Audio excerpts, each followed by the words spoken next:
Hi, what's up? My name is John Patrick Morgan, and I am sat on a boulder in Joshua Tree National Park. I just hiked up here from, maybe you can see, way out there is a little tiny house.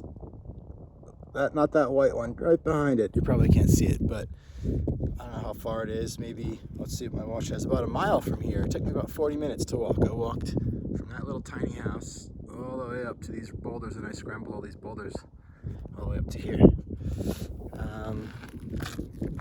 And the interesting question right now for me is why.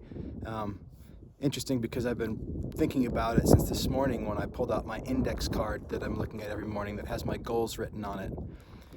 And one of the things that I'm really connected to is the idea of living in the present moment, right? And so I'm living in the present moment, then why do I have goals?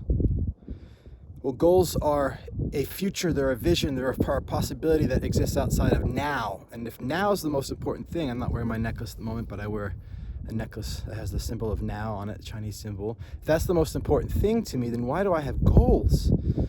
Well, as I was sitting with my goals this morning and inquiring, what I saw was the only reason to have a goal is for the experience it creates now.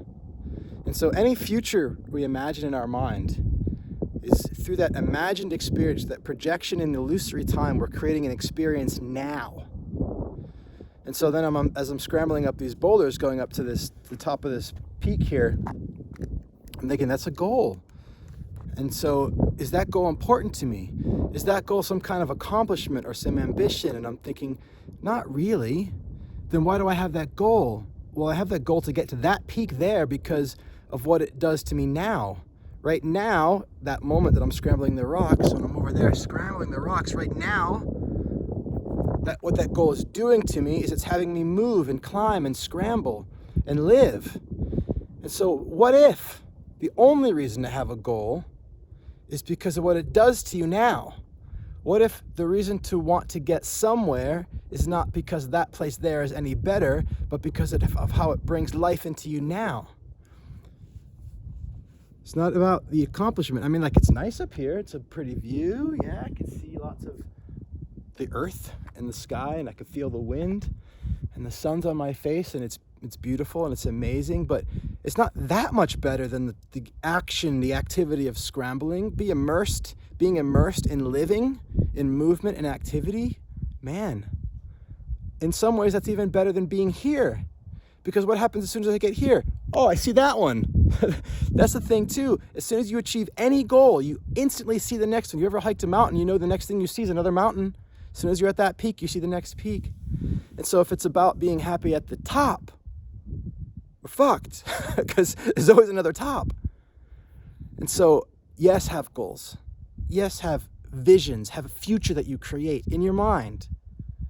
But never let that thing out there and that imagined reality become more important than now. Never have that goal create an experience for you now that's not enjoyable. So this morning when I'm looking at my goals, I'm thinking, oh, this one's a little uncomfortable. The timeline's kind of tight. I was like, whoa. I'm not going to have a goal that makes me feel tight now. What the fuck? Why am I going to have a imagined future that makes me feel shit today? I could live my whole life with that way. That would suck. Especially because it doesn't even exist yet. I'm invoking a shitstorm now for a reality that doesn't even exist. Why would I do that? And so whenever I feel that, it's like, whoa, slow down. So this morning I had to see that I had some attachment to the deadline, and I had some judgment against myself for not meeting it. So I forgive myself for failing to meet this goal. If I do, it's okay if I don't meet this goal. And in the space of that relaxedness, then I can reconnect and be like, what can that goal do to me now? If it were to happen, how would that have occurred? What might I have been doing and being today? Wow, now I'm walking, now I'm scrambling the rocks again. Now the goal is serving its function, its only function, which is to get me to move, to get me to live. If you're enjoying this insight, I have so much more to share with you. Check out creating.school. You can find a link somewhere here, click it, get involved. You can also check out my hundreds of other videos on YouTube. Follow me on Facebook and Instagram. Sign up for my Creating Insights by email, which go out every week. Really short emails with insights. But most of all, I'm just so grateful that you're here and listening. I love you for being here. My name is John Patrick Morgan, and I will talk to you soon.